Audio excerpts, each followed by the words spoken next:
लिए आज हम लोग मैथ के 5 महत्वपूर्ण प्रश्नों को हल करते हैं जो कि यूपी बोर्ड परीक्षा के लिए बहुत ही महत्वपूर्ण है। और देखिए, अगर आप लोग को हमारा वीडियो अच्छा लगे तो आप लोग हमारे चैनल को सब्सक्राइब करें और शेयर भी करें, लाइक करें, जिससे आने वाले समय में हम थोड़ा अच्छे से अच्छा वीडियो आप लोगों के बीच उपलब्ध करा सकें। प्रयास कर रहे हैं कि अच्छे से अच्छा आप लोगों को समझ में आए। तो हमारे चैनल श्रुति क्लासेज बाय सुनील सर पर आप सभी का स्वागत है। और हम शुरू करते हैं आज के पहला प्रश्न। देखिए, पहला प्रश्न है, कर्ण 3x² माइनस 2x माइनस 8 कर्ण 3 बराबर 0 को गुणनखंड कीजिए। ठीक है, लिखा रहे का गुणनखंड कीजिए या के मूल ज्ञात कीजिए या को हल कीजिए, ऐसे भी लिखा रह सकता है। देखिए, हल करते हैं इसको। देखिए, √3x² minus 2x minus 8 √3 is equal to 0। देखिए, द्विघात समीकरण का प्रश्न है और 4 नंबर का प्रश्न यूपी बोर्ड परीक्षा में इस टाइप का अंडर रूट वाला जरूर देखने को मिलेगा। √3 का गुणा 8 √3 में कर लेंगे, कर्णिम 3 का गुणा 8 कर्णिम 3 में कर लेंगे। देखिए, तो देखो, कर्णिम 3 गुणा कर्णिम 3 में करोगे 3 आएगा, 8 लिख लिया जाए। कर्णिम 3 गुणा कर्णिम 3 में करेंगे 3 हो जाएगा, 8 3 24। 24 का ऐसा गुणनखंड किया जाए कि देखो ऋण लगा हुआ है, अगर ऋण माइनस लगा रहे तो घटाने पर इतना आना चाहिए, अगर प्लस लगा रहेगा तो जोड़ने पर इतना आना चाहिए। 24 का ऐसा गुणनखंड घटाने पर 2 आए तो 6 चौक 24। अगर 6 में हम 4 का गुणा करें 24 आ जाएगा और 6 में 4 घटाएंगे 2 आ जाएगा। तो देखिए, हल करते हैं। √3x² माइनस 2 की जगह लिखेंगे 6 माइनस 4, 6 माइनस 4 x माइनस 8 कर्णिम 3 बराबर 0। देखिए, √3x², अंडर रूट इतने लगाएंगे, माइनस 6x माइनस गुणा माइनस करेंगे प्लस 4x माइनस 8 कर्णिम 3 बराबर 0। ठीक है, इसको मिटा दिया जाए। तो देखिए, √3 कॉमन करना है तो 6 को अंडर रूट बनाना होगा। √3x², 6 को लिख सकते हैं 2 गुणे 3, 2 गुणे 3 और 3 को लिख देंगे कर्णिम 3 गुणे कर्णिम 3। कर्णिम 3 कॉमन करने के लिए x प्लस इधर 4 कॉमन कर लेंगे, इसको ऐसे लिख लिया जाए बराबर 0। देखो, √3 कॉमन कर लेंगे मतलब कर्णिम 3x कॉमन कर लेंगे तो क्या बचेगा x, और कर्णिम 3x कॉमन हो गया तो बचेगा क्या, 2 कर्णिम 3, 2 कर्णिम 3 प्लस इसमें 4 कॉमन कर लिया जाए, x बचेगा, 4 का भाग दे दिए, 8 में 4 दूनी 8, 2 कर्णिम 3 बराबर 0। तो इस सवाल का ये सिस्टम है। देखिए, दोनों ब्रैकेट में अगर वही आ रहा है तो हमारा आंसर सही आ रहा है, तो हम सही हल कर रहे हैं। अगर गलत आ रहा है तो इसका मतलब कहीं गलत है, फिर से मिलाएंगे उसको। तो देखो, x माइनस 2 कर्णिम 3, x माइनस 2 कर्णिम 3, दोनों पदों में एक पद है, एक पद है, तो दोनों पदों में है, हम इसमें कॉमन कर लेंगे। कितना, x माइनस 2 कर्णिम 3, बचे क्या, √3x प्लस 4 कर्णिम में 3x प्लस 4 बराबर 0, बराबर 0 लिख लेंगे। देखो, 2 गुणनखंड हमें मिल गए, बारी बारी से लिख लेंगे। यदि x माइनस 2 कर्णिम 3 बराबर 0 तो x बराबर आ जाएगा, कितना आ जाएगा, माइनस 2 कर्णिम 3 से दाएं पक्ष में ले जाएंगे, 2 कर्णिम 3 हो जाएगा। तो एक मान हमारा हो गया x बराबर 2 कर्णिम 3। दूसरा, यदि कर्णिम 3x प्लस कर्णिम 3x प्लस 4 बराबर 0 तो कर्णिम 3x बराबर हो जाएगा -4, या x बराबर हो जाएगा -4 बटे कर्णिम 3। ये दोनों हमारे मूल हुए, x बराबर 2 कर्णिम 3, x बराबर -4 कर्णिम 3। ये रहा आज का पहला प्रश्न। चलिए, दूसरा प्रश्न हल करते हैं। ये रेखीय युगपत समीकरण का प्रश्न है। x माइनस वाई बराबर 13 बराबर √x प्लस √y, मतलब √x प्लस √y बराबर 13 है और x माइनस वाई बराबर भी 13 है। तो हम लोग ऐसे लिख लेंगे इसको, पहले यही लिख लिया जाए, √x प्लस √y बराबर 13, इसको लिख दो समीकरण 1। ठीक है, दूसरा x माइनस वाई बराबर भी 13 है। ठीक है, x माइनस वाई बराबर 13। अब देखिए, √x प्लस √y, इसको भी अंडर रूट बना लेते हैं। कैसे बनाएंगे, x को हम लिख सकते हैं √x का स्क्वायर। ठीक है, लिख सकते हैं ना, √x स्क्वायर, अंडर रूट हट जाएगा, स्क्वायर करेंगे तो फिर x आ जाएगा। y को भी लिख सकते हैं √y का होल स्क्वायर। होल स्क्वायर करेंगे फिर अंडर रूट हट जाएगा बराबर 13। अब देखिए ए स्क्वायर माइनस बी स्क्वायर क्या होता है, एक ब्रैकेट में होता है ए प्लस बी, दूसरे में ए माइनस बी। इसको हम लोग लिखेंगे एक ब्रैकेट में under root A X plus under root Y, और दूसरे ब्रैकेट में लिखेंगे under root x minus under root Y बराबर 13। अब देखिए under root x plus under root Y बराबर 13 है, तो under root x minus under root Y की जगह हम लोग क्या लिख देंगे, 13 लिख देंगे। देखिए under root x plus under root y, under root x plus under root Y की जगह, अच्छा under root x plus under root Y की जगह 13 लिखेंगे, तो यहाँ लिख देंगे 13 under root x minus under root Y बराबर 13। 13 से उधर भाग दे दीजिए, under root x minus under root Y बराबर 13/13। 13 से 13 काट दिए, एक आ जाएगा, तो आ गया under root x minus under root Y बराबर 1। ये हो जाएगा समीकरण। अब पहला समीकरण हम लोग उतार लेंगे, under root x plus under root Y बराबर कितना 13, समीकरण 1। अब इन दोनों समीकरण को जोड़ दिया जाए, जोड़ देंगे तो वाई वाई कट जाएगा, विलोपन में से हल कर लेना है जोड़ने पर। देखिए under root minus under root y plus under root cancel हो जाएगा, ये दोनों जोड़ दिया जाए, 2 अंडर रूट एक्स बराबर उनमें 13 जोड़ दीजिए, कितना आ जाएगा 14, 14 आ जाएगा। देखिए अंडर रूट एक्स बराबर हो जाएगा 14/2, 2 से काट दो, 2 1 कम 2, 2 7 14। अंडर रूट एक्स बराबर 7 आया है, हमें एक्स का मान निकालना है, तो एक्स बराबर क्या हो जाएगा, उधर इस पर दोनों पक्षों को वर्ग कर दीजिए, अंडर रूट एक्स का स्क्वायर करेंगे एक्स हो जाएगा और 7 का वर्ग हो जाएगा, एक्स बराबर 7 का वर्ग 49। ठीक है, एक्स का मान 49 हो गया, एक्स का मान रखिए समीकरण 1 या 2 में रख दीजिए, एक्स का मान समीकरण 1 में रखने, 1 में रखने पर एक्स का मान रख दीजिए, under root x 49 49 plus under root y is equal to कितना है 13 हो गया। 49 का वर्गमूल कितना हो जाएगा 7 प्लस अंडर रूट वाई बराबर 13।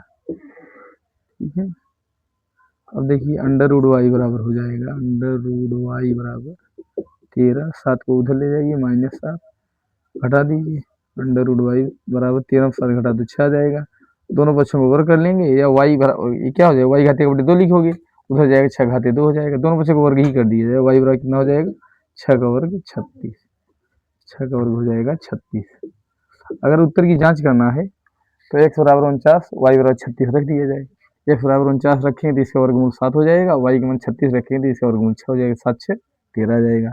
यहाँ रखेंगे अंडर रूट एक्स का मान 49 लिखेंगे, उसका वर्गमूल 7 आ जाएगा, अंडर रूट वाई का मान 36 36 वर्गमूल 6 आ जाएगा, 7 में 6 घटाएंगे 1 आ जाएगा, चाहे जिसमें रखेंगे आंसर हमारा मिल जाएगा। तो यही आंसर हुआ। बहुत ही इंपॉर्टेंट क्वेश्चन है बोर्ड परीक्षा के लिए, 4 नंबर का प्रश्न है, इसको आप लोग ध्यान दीजिएगा, बोर्ड परीक्षा में इसको देख कर ही जाइएगा। तो ये रहा दूसरा प्रश्न आपका। चलिए हम लोग तीसरा प्रश्न आज का हल करते हैं। किसी समांतर श्रेणी के प्रथम पद और अंतिम पद क्रमशः 17 और 350 है। प्रथम पद ए बराबर 17 दिया गया है, ए बराबर 17 है, और अंतिम पद 350 है, अंतिम पद को एल से लिखते हैं, एल बराबर 350 है। ठीक है, सार्वंतर 9 है, सार्वंतर को किसी लिखते हैं डी से, डी बराबर कितना है 9 है।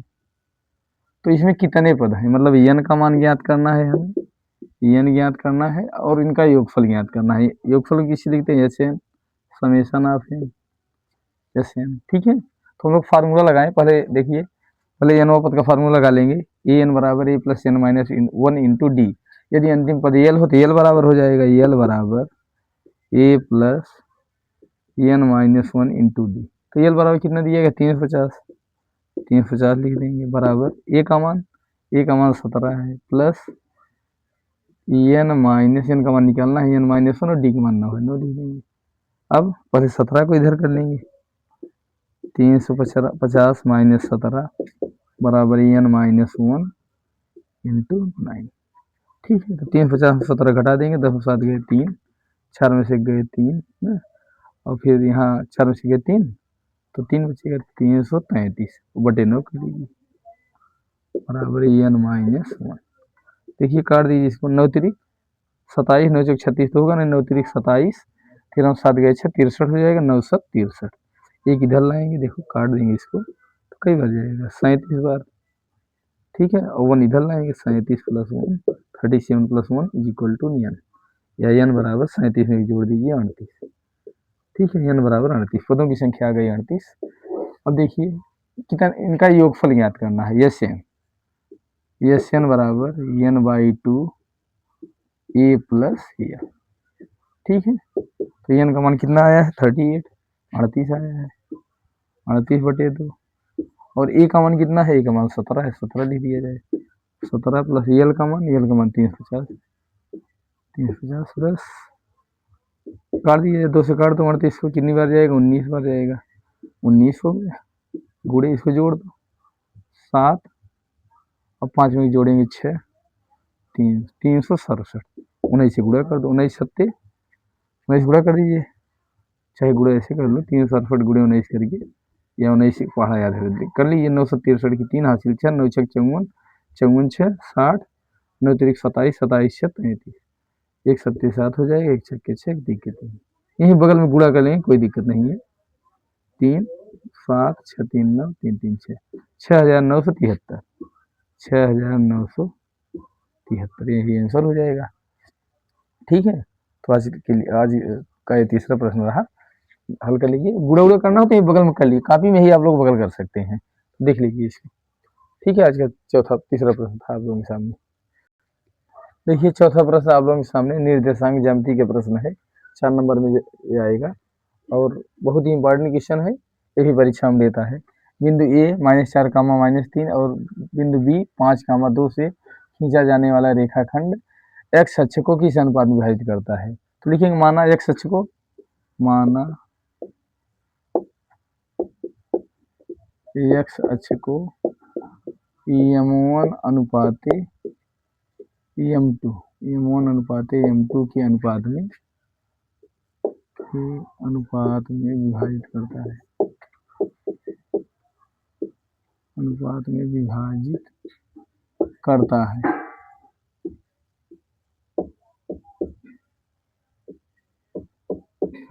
तो देखो m1 अनुपात m2 के अनुपात में अंतः विभाजित करने वाले बिंदु का निर्देशांक निकाल लीजिए, अंतः विभाजित करने वाले बिंदु के निर्देशांक, बिंदु के निर्देशांक क्या फार्मूला है, देखिए m1 x2 plus m2 x1 बटे m1 plus m2, m1 y2 plus m2 y1 बटे m1 प्लस m2, ठीक है। ये फार्मूला आता है विभाजित करने वाले बिंदु के निर्देशांक, और लिखा है एक्स अक्ष पे, एक्स अक्ष का समीकरण क्या होता है, एक्स अक्ष का निर्देशांक क्या हो जाएगा, एक्स अक्ष पे एक्स का मान रहेगा, एक्स कामा 0 हो जाएगा, एक्स अक्ष पे एक्स का मान क्या हो जाएगा, एक्स अक्ष पे एक्स का मान रहेगा, वाई का मान 0, एक्स अक्ष पर देखिए एक्स अक्ष है, एक्स अक्ष पर एक्स का मान होगा, वाई का मान 0 रहेगा, एक्स अक्ष का निर्देशांक हो जाएगा एक्स कामा 0। अब देखिए मान रख दिया जाए, यहाँ लिखेंगे एक्स कामा 0, एक्स कामा 0 बराबर m1, देखो ये x1 y1 है, ये x2 y2 है, तो देखो ये x1 y1 x2, 5 क्या है x2 है, तो m1 गुड़े 5 प्लस m2 गुड़े x1 क्या है, x1 -4 है, -4 बटे m1 प्लस m2 कामा m1 y2 कितना है, x1 y1 x2 y2 2 है, 2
चलिए देखो 5वां प्रश्न आज का लास्ट प्रश्न है।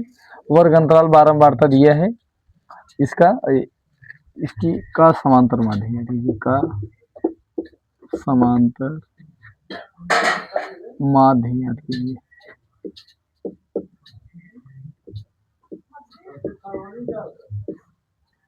समांतर माध्य याद कीजिए। देखिए तो समांतर माध्य ज्ञात करने के लिए देखो वर्ग अंतराल जैसे लिखा है लिख लिया जाए, बारंबारता लिख लो सबका 3 14, प्रयास कीजिए सबका सामने रहे, सीधा सीधे लिखेंगे तो ज़्यादा अच्छा रहेगा। 10 और 5। देखिए वर्ग अंतराल बारंबारता जैसे लिखा है वैसे हम लिख लेंगे। तो क्या निकालेंगे, सबसे पहले मध्यमान निकालेंगे।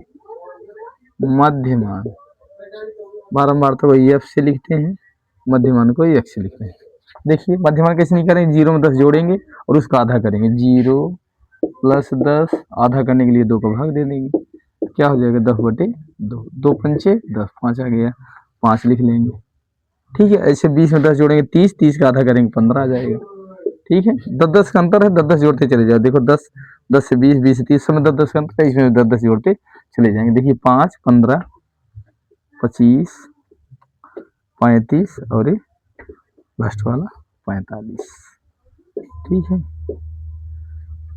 तो देखिए इसको अगर डायरेक्ट हल करना हो तो हम डायरेक्ट गुणा कर लेंगे इसका। देखो f का गुणा x हम कर लेंगे, f गुणे x। ठीक है, f x। ठीक है, तो गुणा कर लीजिए, 3 गुणा 5 में कर लो, 3 5 15, 14 गुणा 15 में करेंगे, 15 चौका 60, 15 एकम 15, 15 6 21, 210। 25 गुणा 6 में कर लो, 25 छक्का 150, 10 गुणा 35 में करेंगे, 35 10 350, 5 गुणा 45 में कर लेंगे, 5 5 25 और 5 चौक 20 2 22। ठीक है, ठीक, इसको देखो जोड़ लो, बारंबारता जोड़ लो, इसको यहाँ से लिखते हैं या सिग्मा एफ लिख सकते हो, तो जोड़ लिया जाए। 4 3 7 7 6 13 13 5 18 की 8 हासिल 1 1 1 2 2 1 3, कितना आ गया 38 आ गया। ठीक है, और एफ एक्स को जोड़ लो, 5 5 जोड़ो, 5 5 10, 1 1 2 5 2 7 7 5 12 12 2 14, 1 हासिल 15, 3 2 5 5 1 6 6 2 8।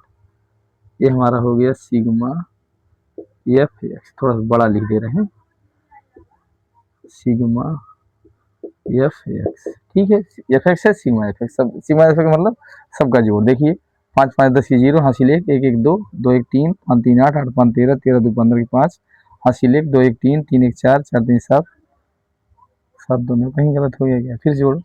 5 5 10 की 0 हासिल 1 1 1 2 2 1 3 5 3 8 8 5 13 13 2 15 15 की 5 15 की 5 हासिल 1 2 1 3 3 3 6 6 1 7 7 2 950 होगा। ठीक है, 950 हो गया। अब देखो समांतर माध्य का फार्मूला होता है, इधर लिख दे रहे हैं, आप लोग नीचे लिखिएगा, समांतर माध्य बराबर सिग्मा एफ एक्स बटे एन। तो सिग्मा एफ एक्स कितना है 950 है, 950 बटे एन का मान कितना है 38 है, 38 ले दे रहे हैं। ठीक है, देखिए इसको काट दो, 2 से कट जाएगा, 2 से काट दो, 2 चौक 8 और 15 बचेगा, 2 सत्ते 14 2 पंचे 10, 2 से इसको काट दो, 19 19 दूनी 38, ये आ गया 475 बटे 19। देखिए यहाँ ऐसा अंक देता है कि जोड़ने पर 40 50 इस टाइप का इसमें आ गया है, इतना कठिन नहीं देता है, फिलहाल बहुत कठिन भी नहीं है। 19 का भाग दे 475 में, 475 में भाग देंगे तो 19 3 57 ज़्यादा हो जाएगा, 19 दूना 38, 17 में 60 घटाइए 9, ये कट जाएगा, 3 3 का 0 5 19 5 95, 9 45 5 1 5 4 9 कट गया, कितना आ गया समांतर माध्य इसका आ गया 25। ठीक है, इसका समांतर माध्य 25 आ गया, यही आंसर हो जाएगा। ठीक है, तो आज का 5वां प्रश्न था समांतर माध्य आ गया 25। तो देखो एक विषय और इसको हम लोग हल कर ले रहे हैं। कभी कभी पेपर में देता है निम्नलिखित बारंबारता सारणी से निम्नलिखित का समांतर माध्य विचलन विधि द्वारा ज्ञात कीजिए या कल्पित माध्य द्वारा ज्ञात कीजिए। अगर इस टाइप का देगा 4 नंबर का रहेगा, अगर विचलन विधि पूछ लेगा तो 6 नंबर का देगा, बहुत इंपॉर्टेंट है, हम उसको भी बता दे रहे हैं। ठीक है, देखिए हल कर रहे हैं।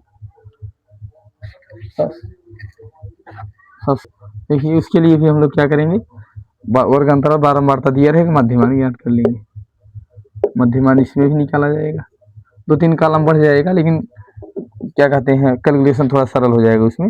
देखो मध्यमान में क्या होगा, 0 में 10 जोड़ेंगे 10, 10 का आधा 5, 5 हो गया 20 30, 20 10 30, 30 का आधा 15, तो 10 जोड़ते चले जाइए 25 35 और ये 45।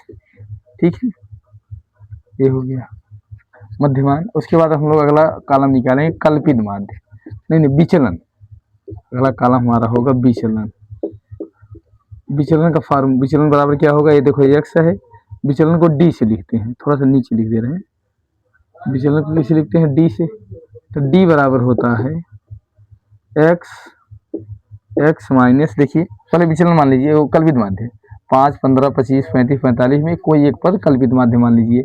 मान लीजिए हम 20 को मान ले रहे हैं 25, कल्पित माध्य को ए से लिखते हैं, ए लिख दिए। अब सब में से जितने एक्स के पद हैं सब में 25 को घटाना है, तो डी बराबर हो जाएगा एक्स माइनस ए बटे, देखिए जितने जितने का अंतर है उतने का भाग दे देंगे, 10 का अंतर है 10 का भाग दे दीजिए, 10 का भाग दे दिया जाए। जितने का अंतर 5 5 का अंतर रहेगा 5 का भाग देंगे, 10 10 का अंतर रहेगा 10 का भाग देंगे। प्रयास करेंगे कल्पित माध्य हम बीच वाले पद को ही माने। तो देखो 5 में से जब 25 घटाएंगे तो देखिए 5 में 25 घटाएंगे कितना आएगा, -20, और 10 से भाग देंगे, 10 दूना 20, 10 कहाँ से आ गया, जो अंतर है, तो 10 का अंतर है। तो देखिए 5 में 25 घटाएंगे 20 आया, 10 को भाग देंगे, 10 दूना 20, कितना आ जाएगा, -2। 15 में 25 घटाएंगे -10 आएगा, 10 को भाग देंगे, 10 1 कम 10। 25 में 25 घटाएंगे 0 आएगा, 10 से भाग देंगे 0 आ जाएगा। 35 में 25 घटाओ 10 आएगा, 10 से भाग देंगे 1 आ जाएगा। 45 में 25 घटाएंगे 20 आएगा, 10 से भाग देंगे 10 दूना 20। ठीक है, अगर जल्दबाजी में करना हो तो घटाने की जरूरत ही नहीं है। जिसको कल्पित माध्य माने है उसके सामने 0 लिख दो, ऊपर ऋण 1 ऋण 2 लिख दीजिए, नीचे 1 2 लिख दीजिए। अगर और पद है तो 3 तक लिख दीजिए, नीचे भी पद है 3, अगर आगे तक बढ़ा दीजिए। तो देखो डायरेक्ट गुणा कर लेंगे 5 गुणा। अब एक्स देखो एफ का गुणा डी में करना है, ध्यान देना एक्स का नहीं करना है, एफ गुणे डी। तो एफ का गुणा जब डी में करेंगे देखिए तो 3 दूना 6 -6, 14 गुणा में करेंगे -14, 6 गुणा 0 में करेंगे 0, 10 गुणा में करेंगे 10 1 कम 10, और 5 गुणा 2 में करेंगे 5 दूना 10। अब यही जोड़ लेंगे। ठीक है, क्या करना है, ध्यान देंगे एफ का गुणा डी में करेंगे, बारंबार तक गुणा विचलन में करना है। तो देखो 14 6 20 हो जाएगा, 10 10 20 हो जाएगा, 10 10 20 हो जाएगा। तो देखो 14 6 जोड़ेंगे -20, और 10 10 जोड़ेंगे 20, तो 20 20 घटाएंगे कितना आ जाएगा, 0 आ गया। तो सिग्मा एफ डी हमारा आ गया, ध्यान देंगे सिग्मा एफ डी बराबर कितना आ गया, 0 आ गया। ठीक है, 0 आ गया और आसान हो गया हम लोगों का। कुछ और कुछ आ जाएंगे, यहाँ 0 आया, 0 लिखेंगे। तो समांतर माध्य, देखिए इधर लिख रहे हैं समांतर माध्य,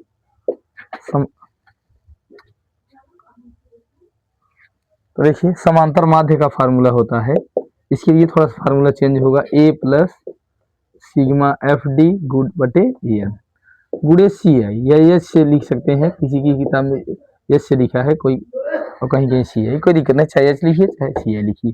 तो ए का मान कितना है, देखिए समांतर माध्य बराबर ए का मान कितना है, एक कितना माने हैं हम लोग, 25 माने हैं, 25 लिख देंगे। 25 प्लस सिग्मा एफ डी का मान, सिग्मा एफ डी का मान 0 है, बटे एन का मान कितना है, 38 है, 38 गुड़े सी आई का मान 10 का अंतर है, 10 लिख देंगे। ठीक है, जितने का भाग दिए रहेंगे उतने को हम कर देंगे। देखिए 25 प्लस 10 गुणा 0 में करोगे 0 आएगा, 0 बटे 38 0 हो जाएगा। तो हमारा आंसर कितना आ गया, समांतर माध्य 25। देखिए उसमें भी 25 आया था, इसमें भी 25 आएगा, तो चाहे जिस भी सेल करेंगे उत्तर वही आएगा। ठीक है, तो विचलन विधि द्वारा जब कहेगा तो इस तरीके से निकालेंगे। वर्ग अंतराल बारंबारता दिया रहेगा, मध्यमान निकाल लेंगे, मध्यमान के बाद अगला स्टेप होगा विचलन। विचलन को निकालने के तरीके हम बता दिए हैं, बीच वाले पद को कल्पित माध्य मानेंगे, और सब में एक्स जितने भी पद हैं, एक्स के जितने भी मान हैं, सब में सबको 25 में घटाना है। जैसे 5 में 25 घटाएंगे तो -20 आएगा, अब 10 से भाग दे दिए, 10 दूना 20, 10 10 का अंतर है इसलिए 10 का भाग दिए, अगर 5 5 का अंतर होता तो 5 से भाग देंगे।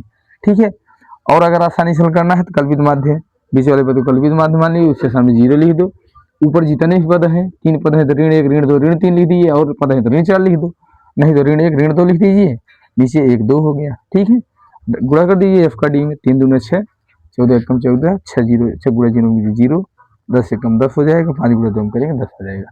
इसको जोड़ लीजिए, कितना आएगा, ऋण वाला अलग जोड़ लीजिए, धन वाला अलग जोड़ लीजिए। जोड़ने के बाद देखो 0 आ गया। समांतर माध्य का फार्मूला याद रखिएगा, a plus sigma F D बटे एन गुड़े सी आई, सी आई मतलब जितने के भाग दिए, सी आई मतलब क्लास इंटरवल, वर्ग अंतराल। कितने का वर्ग अंतराल है, 10 10 का अंतर है, तो देखिए 25 प्लस सिग्मा एफ डी के मान 0 बटे 38 गुणे 10, 10 गुणा पहले गुणा कर लेंगे तब जोड़ेंगे, बॉडमास का नियम ही होता है, पहले bracket of division multiplication addition subtraction. तो गुणा है तो गुणा कर लेंगे, गुणा करने के बाद जोड़ देंगे, 25 में 0 जोड़े समांतर माध्य आ गया 25 में 0 जोड़ेंगे 25 आ गया। तो देखिए आज का 5वां प्रश्न रहा। तो अगले वीडियो में हम माध्यिका और बहुलक की सवाल हल करेंगे और ऊंचाई और दूरी की सवाल हल करेंगे। ठीक है, तो 5 महत्वपूर्ण प्रश्न अगले वीडियो में फिर हल करेंगे। हम सोच रहे हैं कि रोज 5-5 प्रश्न जो महत्वपूर्ण प्रश्न है जो बोर्ड परीक्षा में आए हुए हैं उस टाइप के क्वेश्चन आप लोग हल कराएं, जिससे आने वाले परीक्षा में आप लोग लॉन्ग क्वेश्चन करके ज़्यादा से ज़्यादा नंबर यूपी बोर्ड परीक्षा में प्राप्त कर सकें। आज के लिए बस इतना ही, मिलते हैं फिर किसी अन्य वीडियो में, तब तक के लिए धन्यवाद।